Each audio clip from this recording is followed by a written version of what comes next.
നമസ്കാരം. ഐശ്വര്യത്തിൻ്റെയും സമൃദ്ധിയുടെയും പ്രതീകമായ വിഷുക്കാലം വന്നെത്തിയിരിക്കുകയാണ്. ഇന്ന് നമ്മൾ വിശകലനം ചെയ്യുന്നത് മൂലം നക്ഷത്രക്കാരുടെ 2026 സമ്പൂർണ്ണ വിഷുഫലത്തെപ്പറ്റിയാണ്. കേതുവിൻ്റെ നക്ഷത്രമായ മൂലത്തിൽ ജനിച്ചവർ ധനുരാശിയിലാണ് വരുന്നത്. ജ്യോതിഷപരമായി നോക്കിയാൽ മൂലം നക്ഷത്രക്കാർക്ക് ഈ വർഷം നിർണായകമായ ചില മാറ്റങ്ങളുടെ കാലമാണ്. ഈ വിഷുക്കാലം നിങ്ങൾക്ക് നൽകുന്ന മിശ്രഫലമാണ് എന്ന് പറയേണ്ടി വരും. കാരണം നിലവിൽ നിങ്ങൾ അർദ്ധാഷ്ടമ ശനിയുടെ സ്വാധീനത്തിലാണ്. എങ്കിലും ഭയക്കേണ്ട കാര്യമില്ല. കാരണം ദേവഗുരുവായ വ്യാഴം ഇപ്പോൾ നിങ്ങളുടെ 7ാം ഭാവത്തിൽ നിന്ന് നിങ്ങളെ അനുഗ്രഹിച്ചു കൊണ്ടിരിക്കുകയാണ്. ജൂൺ മാസത്തിന് ശേഷം വ്യാഴം 8ാം ഭാവത്തിലേക്ക് മാറുന്നതും രാഹു 3ാം ഭാവത്തിലും കേതു 9ാം ഭാവത്തിലും ഒക്കെ നിൽക്കുന്നത് നിങ്ങളുടെ ജീവിതത്തിൽ എങ്ങനെയുള്ള മാറ്റങ്ങളൊക്കെയാണ് വരുത്താൻ പോകുന്നത്. അതുപോലെ തൊഴിൽ രംഗത്തൊക്കെ പ്രതീക്ഷിച്ച ഒരു കുതിച്ചുചാട്ടം ഉണ്ടാകുമോ? തടസ്സപ്പെട്ട് കിടക്കുന്ന വീട് പണിയൊക്കെ ഈ വർഷം പൂർത്തീകരിക്കാനൊക്കെ സാധിക്കുമോ? സാമ്പത്തികമായിട്ട് എന്തൊക്കെ കാര്യങ്ങൾ ശ്രദ്ധിക്കണം എന്നിവയെല്ലാം ഈ വീഡിയോയിലൂടെ ചർച്ച ചെയ്യുന്നുണ്ട്. കൂടാതെ എന്തൊക്കെ ദോഷപരിഹാരങ്ങൾ ചെയ്യണം എന്നും പറയുന്നുണ്ട്. അതിനാൽ നിങ്ങൾ ഈ വീഡിയോ മുഴുവനായും കാണാൻ ശ്രമിക്കുക. ആദ്യം നിങ്ങളുടെ തൊഴിൽ എങ്ങനെ പോകും എന്ന് നോക്കാം. നിങ്ങൾക്ക് 2026 വിഷുക്കാലം തൊഴിൽപരമായിട്ട് ജാഗ്രതയോടെയും എന്നാൽ പ്രതീക്ഷയോടെയും ഒക്കെ കാണേണ്ട ഒന്നാണ്. ജൂൺ വരെയൊക്കെയുള്ള സമയം ജോലിയിൽ നല്ല സമയമാണ് എന്ന് പറയാം. പുതിയ ജോലിക്കൊക്കെ ശ്രമിക്കുന്നവർക്കും നല്ലതാണ്. മേലധികാരികളിൽ നിന്നും സഹപ്രവർത്തകരിൽ നിന്നുമൊക്കെ ഒരു പൂർണ്ണ പിന്തുണയൊക്കെ ലഭിക്കുന്ന സമയവുമാണ്. ജൂണിന് ശേഷം ജോലിയിൽ അല്പം സമ്മർദ്ദമൊക്കെ അനുഭവപ്പെടാം. അനാവശ്യ തർക്കങ്ങളിൽ ഏർപ്പെടാൻ യാതൊരു കാരണവശാലും പോകരുത്. 4ലെ ശനി ജോലിസ്ഥലത്തെ ചെറിയ അസ്വസ്ഥതകളോ തടസ്സങ്ങളോ ഒക്കെ ഉണ്ടാക്കിയാലും 3ൽ രാഹു നിൽക്കുന്നതിനാൽ നിങ്ങൾക്ക് ശത്രുക്കളെയൊക്കെ പരാജയപ്പെടുത്താനുള്ള ഒരു ധൈര്യവും ബുദ്ധിശക്തിയും ഒക്കെ ലഭിക്കുന്നതാണ്. ഇനി ബിസിനസ്സുകാർക്ക് ബിസിനസ് എങ്ങനെ ഉണ്ടെന്ന് നോക്കാം. സ്വന്തമായിട്ടൊക്കെ ബിസിനസ് ചെയ്യുന്ന മൂലം നക്ഷത്രക്കാർക്ക് ഈ വർഷം മിശ്രഫലമാണ് ഉണ്ടാകുന്നത്. പങ്കാളിത്ത ബിസിനസ്സുകളിലൊക്കെ ജൂൺ വരെയൊക്കെ നല്ല ലാഭം പ്രതീക്ഷിക്കാവുന്നതാണ്.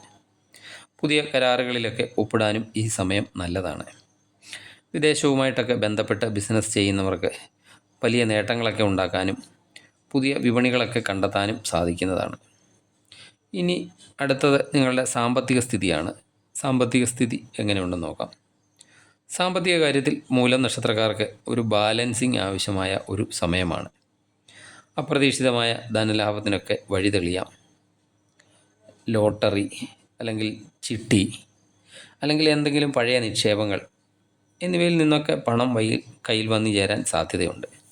ജൂൺ മാസത്തിന് ശേഷം അനാവശ്യമായ ചിലവുകൾക്കും സാധ്യത നൽകുന്നുണ്ട്. പ്രത്യേകിച്ച് വീട് നവീകരണത്തിനോ അല്ലെങ്കിൽ വാഹനങ്ങൾക്കോ ഒക്കെ വേണ്ടി പണം ചിലവാക്കേണ്ടി വന്നേക്കാം.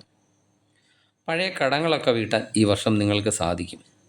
എങ്കിലും പുതിയ വായ്പകളൊക്കെ എടുക്കുമ്പോൾ ജൂണിന് ശേഷമാണെങ്കിൽ അതീവ ശ്രദ്ധയൊക്കെ പാലിക്കേണ്ടതാണ്. മൂലം നക്ഷത്രക്കാർ ഈ വർഷം ഒരു കാര്യം പ്രത്യേകം ശ്രദ്ധിക്കേണ്ടത് എന്തെന്ന് വെച്ചാൽ നിങ്ങളുടെ അധ്വാനത്തിനൊക്കെ അനുസരിച്ചുള്ള ഒരു ഫലം ലഭിക്കാൻ അല്പം കാലതാമസം നേരിട്ടേക്കാം. എങ്കിലും അതിനുള്ള ഫലം ലഭിക്കുന്നതാണ്. സാമ്പത്തികമായിട്ടൊക്കെ യാതൊരു കാരണവശാലും തളരാതെയൊക്കെ മുന്നോട്ട് പോകാൻ സാധിക്കുന്നതാണ്. ഭാഗ്യത്തേക്കാൾ ഉപരി നിങ്ങളുടെ കഠിനാധ്വാനത്തെ വിശ്വസിക്കേണ്ട വർഷമാണ്. ഇനി നിങ്ങളുടെ കുടുംബജീവിതം എങ്ങനെയുണ്ടെന്ന് നോക്കാം. മൂലനക്ഷത്രക്കാർക്ക് കുടുംബത്തിൽ സമാധാനവും ഒത്തൊരുമയൊക്കെ നിലനിർത്തുന്നതിന് വേണ്ടി അല്പം പരിശ്രമിക്കേണ്ടിയൊക്കെ വരുന്നതാണ്. ശനി 4ാം ഭാവത്തിലൊക്കെ നിൽക്കുന്നത് കുടുംബത്തിൽ അനാവശ്യമായ തർക്കങ്ങൾക്കോ അല്ലെങ്കിൽ എന്തെങ്കിലും ചെറിയ തെറ്റിദ്ധാരണകൾക്കോ ഒക്കെ കാരണമായേക്കാം. ചെറിയ കാര്യങ്ങളെയൊക്കെ വലുതാക്കി കാണുന്നത് ഒഴിവാക്കേണ്ടതാണ്. സന്താനഭാഗ്യത്തിനായിട്ടൊക്കെ കാത്തിരിക്കുന്നവർക്ക് അനുകൂലമായ വാർത്തകളൊക്കെ ലഭിക്കുന്ന ഒരു സമയം കൂടിയാണ്. പ്രണയിക്കുന്നവർ പങ്കാളിയുമായിട്ടുള്ള വിശ്വാസം കാത്തു സൂക്ഷിക്കാൻ ശ്രദ്ധിക്കേണ്ടതാണ്. നിങ്ങളുടെ ആശയവിനിമയമൊക്കെ മെച്ചപ്പെടുത്താൻ ഈ സമയം സഹായിക്കുമെങ്കിലും അനാവശ്യമായ വാദപ്രതിവാദങ്ങളൊക്കെ ഒഴിവാക്കേണ്ടതാണ്. നിങ്ങളുടെ വാക്കുകൾ മറ്റുള്ളവരെ വേദനിപ്പിക്കാതെയും നോക്കണം. ദേഷ്യമൊക്കെ നിയന്ത്രിക്കുന്നത് കുടുംബസമാധാനത്തിന് അത്യാവശ്യമായ ഒരു കാര്യമാണ്. ഇനി വിവാഹമൊക്കെ ആലോചിക്കുന്ന മൂലനക്ഷത്രക്കാർക്ക് ജൂൺ മാസത്തിനൊക്കെ മുൻപാണെങ്കിൽ നിങ്ങൾക്ക് മനസ്സിനിണങ്ങിയ പങ്കാളിയൊക്കെ കണ്ടെത്താൻ സാധിക്കുന്നതാണ്. ജൂൺ മാസത്തിന് ശേഷം ചെറിയ കാലതാമസമൊക്കെ നേരിട്ടേക്കാം. എന്നാലും വലിയ ദോഷമൊന്നും ചെയ്യുകയില്ല. എന്നാലും അനുകൂലമായ ആലോചനകളൊക്കെ ജൂണിനൊക്കെ മുൻപ് തന്നെ ഉറപ്പിക്കാൻ ശ്രമിക്കുക. മൂലനക്ഷത്രക്കാർക്ക് ഈ ജൂൺ വരെയുള്ള വ്യാഴത്തിൻ്റെ ആനുകൂല്യമൊക്കെ പ്രയോജനപ്പെടുത്തി കുടുംബത്തിലെ മംഗളകർമ്മങ്ങളൊക്കെ ആഘോഷിക്കാൻ സാധിക്കുന്നതാണ്.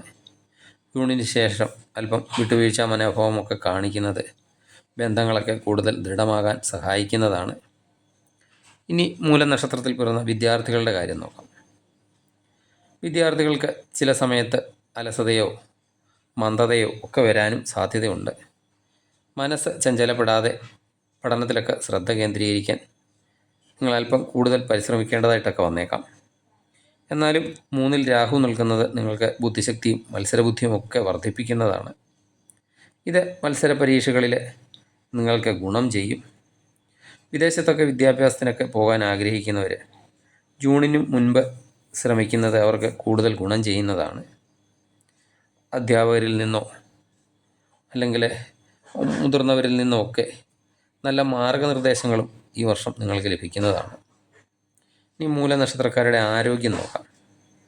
4-ലെ ശനിയും ജൂണിന് ശേഷം ഉണ്ടാകുന്ന വ്യാഴമാറ്റവും ആരോഗ്യകാര്യത്തിൽ ചില വിട്ടുവീഴ്ചകൾക്കൊക്കെ കാരണമായേക്കാം.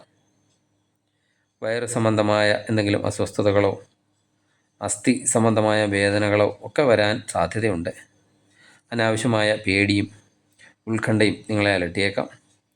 ഇതൊക്കെ മറികടക്കാൻ യോഗ ചെയ്യുന്നതോ പ്രാണായാമം അല്ലെങ്കിൽ ധ്യാനം ഒക്കെ ശീലിക്കുന്നത് വളരെ നല്ലതാണ്. അതുപോലെ ദൂരയാത്രകളൊക്കെ ചെയ്യുമ്പോൾ യാതൊരു കാരണവശാലുമുള്ള അശ്രദ്ധ പാടില്ല. അതുപോലെ രാത്രി യാത്രയിലും അല്പം ശ്രദ്ധിക്കേണ്ടതാണ്.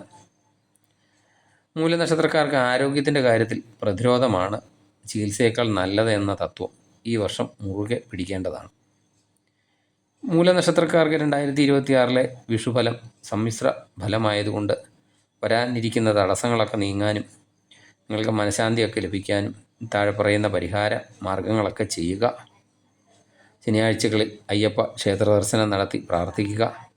അയ്യപ്പന് നീരാഞ്ജനം സമർപ്പിക്കുന്നതും ശനി സ്തോത്രം ജപിക്കുന്നതും കുടുംബത്തിലെ അസ്വസ്ഥതകളൊക്കെ മാറാൻ സഹായിക്കുന്നതാണ്. കേതുവിൻ്റെ നക്ഷത്രമായതുകൊണ്ട് തന്നെ എല്ലാ മാസവും ജന്മ നക്ഷത്ര ദിവസം ഗണപതി ഹോമം നടത്തുകയോ അല്ലെങ്കിൽ കർഗമാല സമർപ്പിക്കുകയോ ഒക്കെ ചെയ്യുന്നത് തടസ്സങ്ങളൊക്കെ മാറാൻ നല്ലതാണ്. ജൂണിന് ശേഷം വ്യാഴം മാറുമ്പോൾ വ്യാഴാഴ്ച ദിവസങ്ങളിൽ വിഷ്ണു സഹസ്രനാമം ജപിക്കുന്നത് ഭാഗ്യത്തിന് തടസ്സങ്ങൾ വരാതെ സഹായിക്കുന്നതാണ്. നിങ്ങളുടെ ധൈര്യവും ആത്മവിശ്വാസവും ഒക്കെ വർദ്ധിക്കാൻ നാഗദൈവങ്ങൾക്ക് കഴിയുന്ന വഴിപാടുകളും നടത്തുക. ചുരുക്കത്തിൽ മൂലനക്ഷത്രക്കാർക്ക് 2026 വിഷുക്കാലം പരീക്ഷണങ്ങളുടെയും ഒപ്പം നേട്ടങ്ങളിലും നിറഞ്ഞ ഒരു വർഷമാണ്.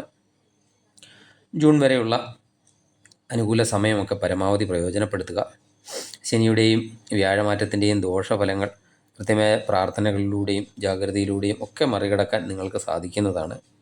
ഈ വിഷുക്കാലം നിങ്ങളുടെ ജീവിതത്തിലെ എല്ലാ തടസ്സങ്ങളും നീക്കി വലിയ ഐശ്വര്യം നൽകട്ടെ എന്ന് പ്രാർത്ഥിക്കുന്നു. നിങ്ങൾക്ക് ഈ വീഡിയോ ഇഷ്ടമായാൽ ലൈക്ക് ചെയ്യുക. സബ്സ്ക്രൈബ് ചെയ്യാതെ വീഡിയോ കാണുന്നവരാണെങ്കിൽ ദയവായി സബ്സ്ക്രൈബ് ചെയ്ത് കാണുക. എല്ലാവർക്കും ഒരിക്കൽ കൂടി ഹൃദയം നിറഞ്ഞ വിഷു ആശംസകൾ. നന്ദി, നമസ്കാരം.